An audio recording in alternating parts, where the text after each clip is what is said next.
परिचय। लोहार लोहे को गर्म करने के लिए कोयला जलाता है, जिससे वांछित आकार देने के लिए हथौड़े से पीटा जा सके। दैनिक जीवन में अनेक प्रकार के ईंधन जलाए जाते हैं, जैसे कोयला, पेट्रोल, चारकोल, एलपीजी इत्यादि। क्या आप जानते हैं कि जब इन ईंधनों को जलाया जाता है तो कौन सी रासायनिक अभिक्रिया होती है? जी हां, इसे दहन कहते हैं। इस पाठ में हम ईंधनों के दहन के बारे में जानेंगे। उद्देश्य।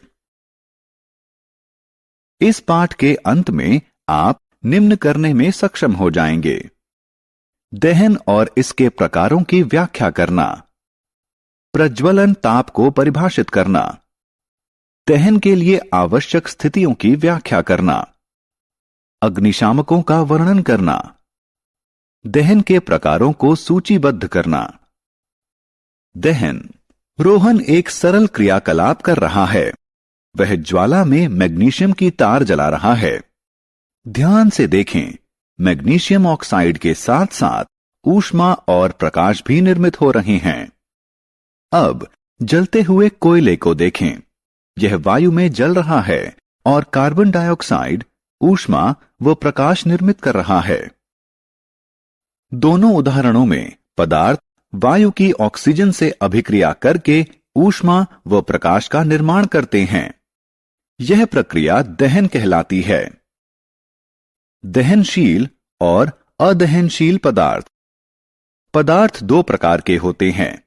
कुछ पदार्थ आग पकड़ लेते हैं और जलते हैं, जबकि कुछ पदार्थ आग नहीं पकड़ते हैं। जैसा कि आप देख सकते हैं कि यह लड़का माचिस की जलती हुई तीली को कागज और कांच के पास ला रहा है। कागज आग पकड़ लेता है और इसलिए यह दहनशील पदार्थ कहलाता है। कांच नहीं जलता है और इसके जैसे अन्य पदार्थ जो वायु या ऑक्सीजन में नहीं जलते हैं, अदहनशील पदार्थ कहलाते हैं। जलने के लिए दशाएं। आइए जलने के लिए जरूरी दशाओं के बारे में जानें।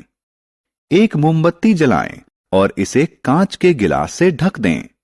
आप देखेंगे कि कुछ समय बाद मोमबत्ती बुझ जाएगी। इससे पता चलता है कि मोमबत्ती वायु में ही जलती है, इसलिए दहन के लिए वायु जरूरी है। प्रज्वलन ताप। हमने अभी अभी देखा कि कागज तब जलता है जब इसे माचिस की तीली से जलाया जाता है। अब माचिस की जलती हुई तीली को लकड़ी के टुकड़े के निकट लाएं। लकड़ी का टुकड़ा आग नहीं पकड़ता है। माचिस की एक जलती हुई तीली लकड़ी के टुकड़े को जलाने के लिए पर्याप्त नहीं है, लेकिन इससे कागज शीघ्र ही जलने लगता है। ऐसा इसलिए है क्योंकि लकड़ी अपने प्रज्वलन ताप तक नहीं पहुंची। प्रज्वलन ताप वह न्यूनतम तापमान है जिस पर पदार्थ आग पकड़ लेता है। ज्वलनशील पदार्थ। आपकी मां ने बताया होगा कि किचन में माचिस की तीली या लाइटर को एलपीजी स्टोव से दूर रखना चाहिए। ऐसा इसलिए क्योंकि एलपीजी आसानी से आग पकड़ लेती है। इसी प्रकार आपने पेट्रोल पंपों पर धूम्रपान न करें के बोर्ड अवश्य देखे होंगे। ऐसा इसलिए क्योंकि पेट्रोल भी बहुत आसानी से आग पकड़ लेता है, इसीलिए पेट्रोल पंपों पर धूम्रपान वर्जित होता है। एलपीजी व पेट्रोल जैसे पदार्थ ज्वलनशील हैं क्योंकि उनका प्रज्वलन ताप बहुत कम होता है, जिसके कारण वे शीघ्र ही सरलता से आग पकड़ लेते हैं। आग पर नियंत्रण करना। अब हम आग बुझाने के बारे में जानेंगे। आग के लिए ऑक्सीजन, ऊष्मा और ईंधन जरूरी है।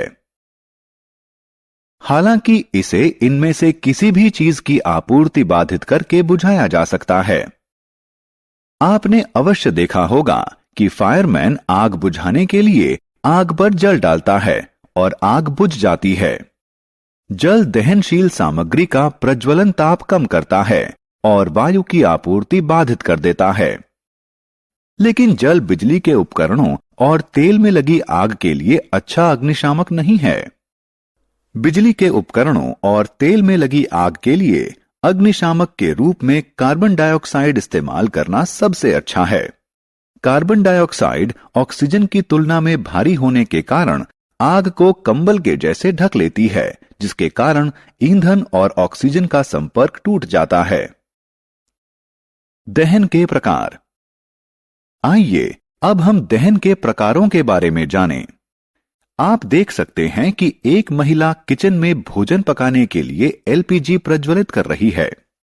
एलपीजी शीघ्र जलने लगती है और भारी मात्रा में ऊष्मा देती है।